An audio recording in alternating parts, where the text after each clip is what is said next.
오늘 말씀 제목은 예루살렘 멸망과 회복입니다. 열왕기 하 25장입니다. 오늘 말씀 중에서 우리가 예루살렘 멸망을 목도하고 또 깊이 생각하는 시간이 되었습니다. 왜냐하면 오늘날 이제 한국도 이제 관세나 또 떠오르는 그 중국과 인도 거기에서 많은 그 선택의 여지에 달려 있습니다. 그래서 한국도 이스라엘과 비슷한 지역적 중요 지점이 있기 때문에 이제 강국의 눈치를 보는 그런 형국이 있습니다.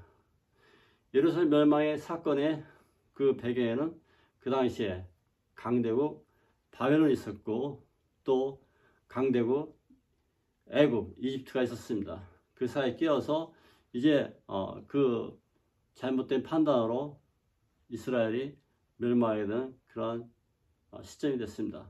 더군다나 하나님께서 그들을 싫어하셨고 하나님께 대한 배반과 제약을 얼룩된 그 왕들이 계속해서 점철되어 있기 때문에 하나님께서는 이스라엘을 이제 멸망시키고자 하신 계획이 있었습니다. 에스겔서 17장 16절을 보면 주여의 말씀에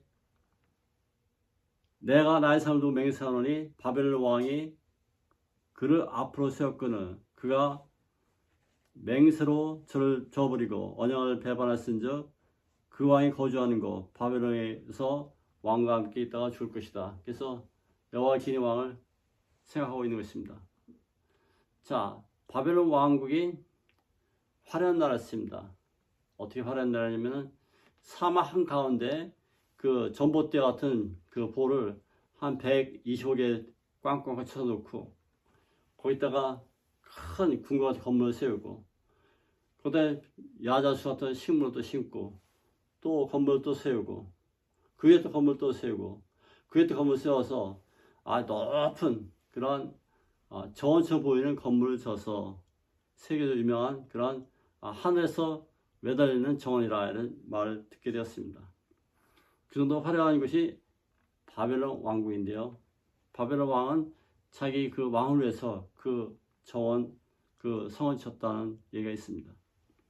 그렇게 풍조한 나라가 바벨론이라는 나라가 이제 이스라엘 쳐들어왔을 때 여호와김이라는 왕이 있었어요. 여호와김 왕은 이제 바벨론 왕이 그렇게 하는 걸 싫어갖고 3년 만에 반역을 했어요.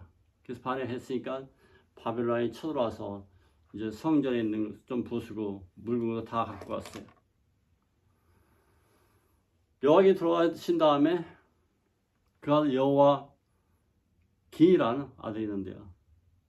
여호와긴의 아들도 이제 자기가 정신 차려서 나라를 치유할 때쯤에 바벨론이 생각하니까 이제 안 되겠거든요. 그래서 진짜 쳐들어와서 이제 여호와긴을 괴롭힙니다.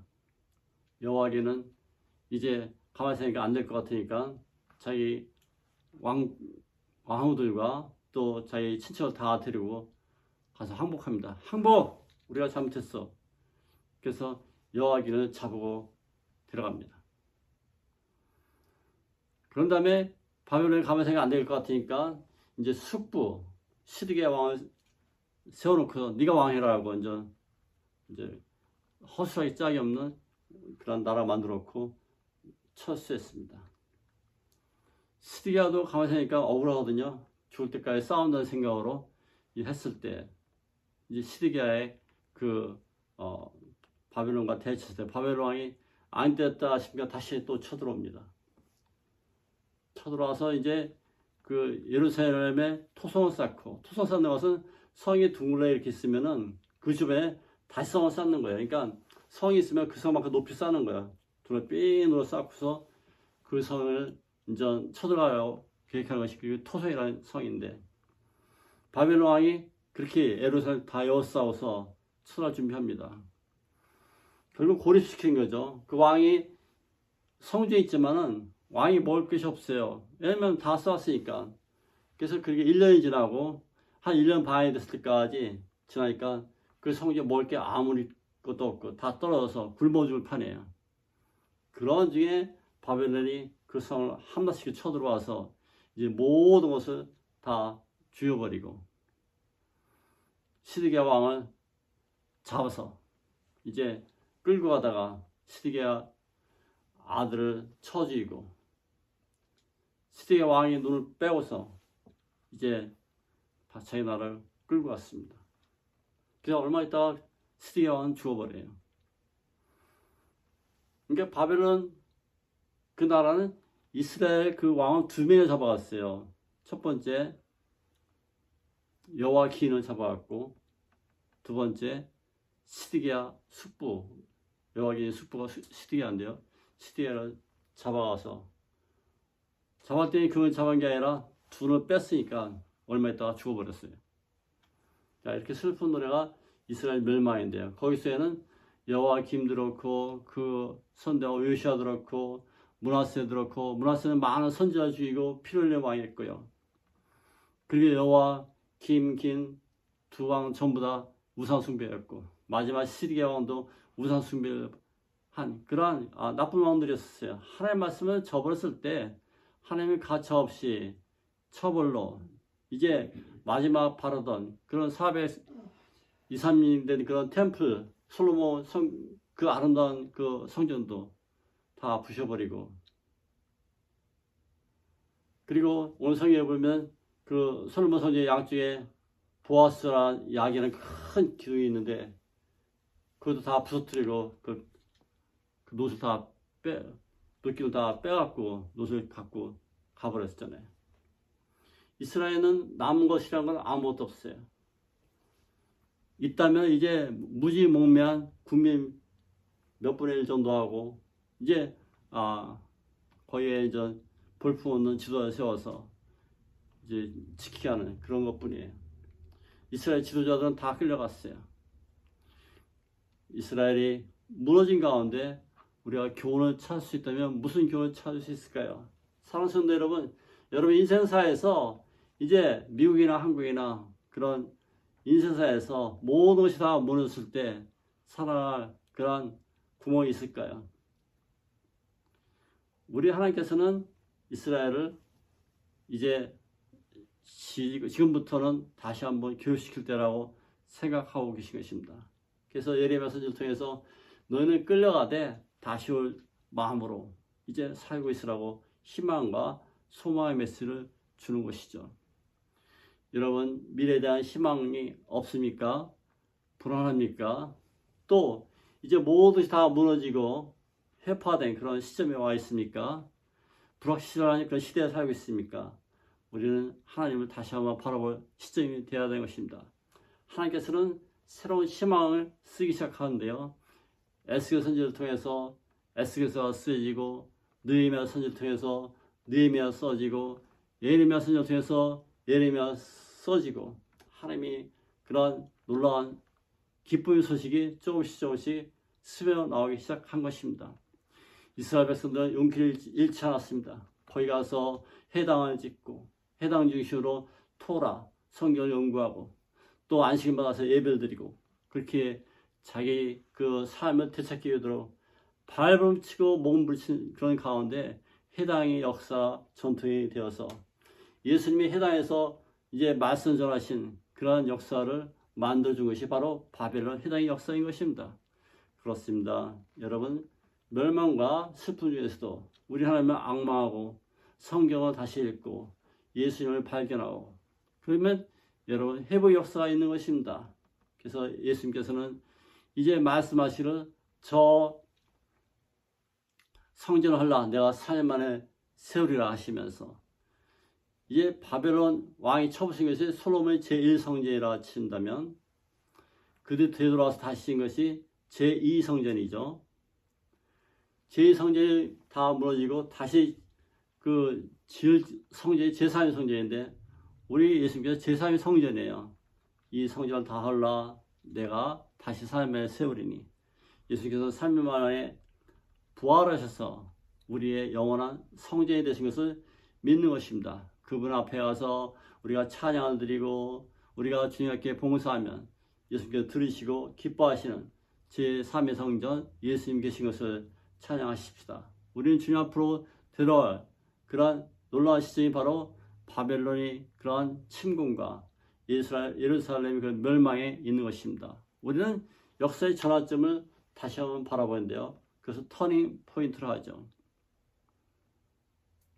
찰리 커크가 운영한 그러한 단체 이름이 터닝 포인트라는 건데요. 역사의 전환점, 그 전환점이 여러분이 서 계십니까? 우리는 주님 한번 다시 바라보고 영적으로 혼탁한 이 시대에 우리는 주님을 다시 바라볼 수 있길 바라는데요. 그것은 바로 회복의 역사인 것을 믿기 바랍니다. 우리는 이제 믿음을 더 잘 지킬 수 있는 그러한 터닝 포인트, 전환점에 서 있는 것입니다. 예루살렘이 무너져 갔을 때 그때마다 선지자 예레미야 나타나고 에스겔이 나타나고 또 느헤미야의 지도자 나타나서 그들에게 새로운 삶을 방향을 제시해주고 이제 그들이 어떻게 살 것을 말씀해 주는 것이 우리 하나님이십니다. 하나님께서는 여러분이 예루살렘 성막이 다 무너서 아무것도 없는 그런 시점에 새로운 작업을 시작한 것이 바로 메시아의 새로운 기대와 소망과 출현인 것입니다. 우리는 주님 앞에서 어떻게 보면 터닝 포인트가 여러분 인생의 전환점이 되는 것이 있는 것입니다. 예루살렘은 기쁨과 슬픔에 잠겨 있었습니다.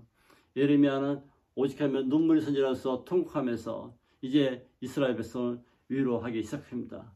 그렇습니다. 우리는 이 슬픔이 이제 트랜스포메이션, 다시 재생된 새로운 바꿈의 역사를 시작한 것을 믿기 바랍니다. 그래서 이제 그 파괴적인 그러한 것에서 새로운 희망이 이제 그루터기 소망이 수선한 것을 믿는 것이고 또 이세의 가지에서 새싹이 돋아나서 다윗 왕가에서 예루살렘 그 폐허에서 우리 예수님이 메시아로 다시 오시는 희망과 소망의 메시지를 듣기를 간절히 바라십니다. 그렇습니다.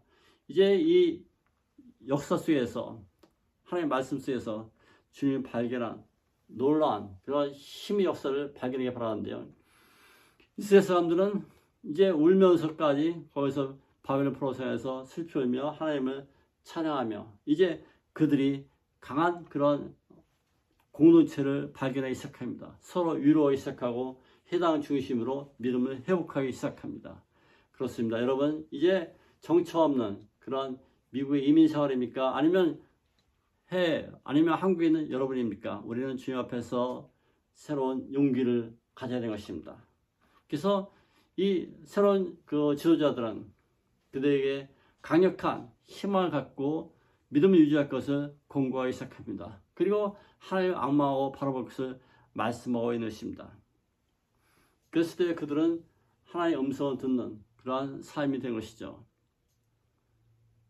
사랑하는 여러분, 이제 여호와긴이 왕으로 끌려와서 죽는 것이 아니라 다시 살아나는 것을 보는데요. 27장, 28장, 27절, 28절 읽겠습니다. 열왕기하 25장, 27절, 28절 시작. 유다의 왕 여호와긴이 잡혀간 지 37년 곧 바벨론 왕 에올므로닥이 즉위한 원년 12월 달 그달 27일 유다의 왕 여호와긴을 옥에서 내놓아 그 머리를 들게 하고 그에게 좋게 말하고 그의 지위를 바벨론 구하기 모든 왕보다 지위를 높이고 그 다음 29절 그 제에서 의복을 벗게 하고 그 일평생 항상 왕의 앞에서 양식을 먹게 하고 아멘. 그래서 우리는 여호와긴이 상징적인 의미가 있는데요. 그 왕이 제수의 신분이 아니라 나와서 그 바벨 왕의 식탁에서 식사를 같이 하고 다른 왕보다 높여줬다고 말씀하고 있는 것입니다. 그렇습니다. 우리는 이제 그 삶이 죽는 것이 아니라 다시 희망 있는 삶이 되는데요.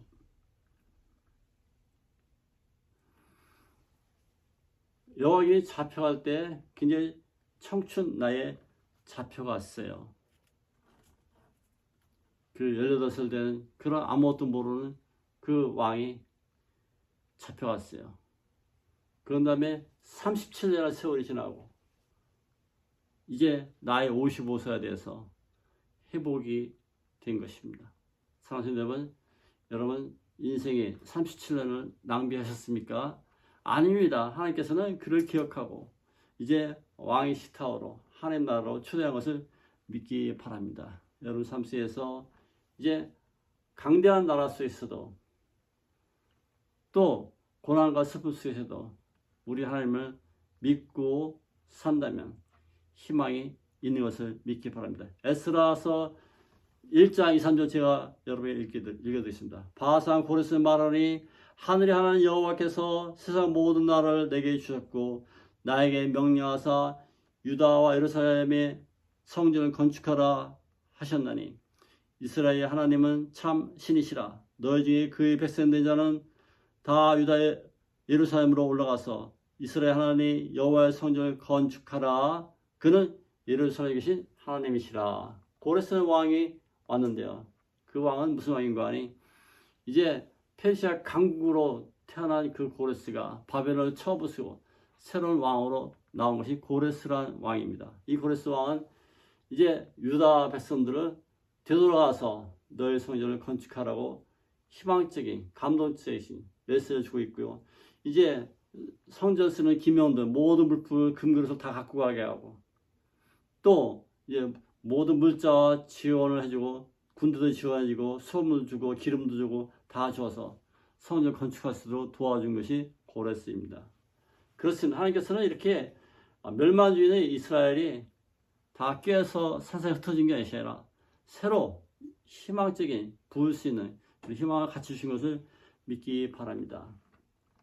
BC 580년은 이스라엘에게 악몽 같은 그런 해였지만은 이제 70년이 지나서 이스라엘 백성들이 새로운 희망을 안고 꿈을 안고 돌아온 것을 믿기 바랍니다. 시편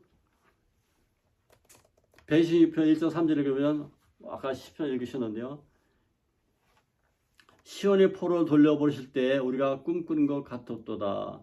그때 우리 입에는 웃음이 가득하고 우리 혀에는 찬양이 찼었도다.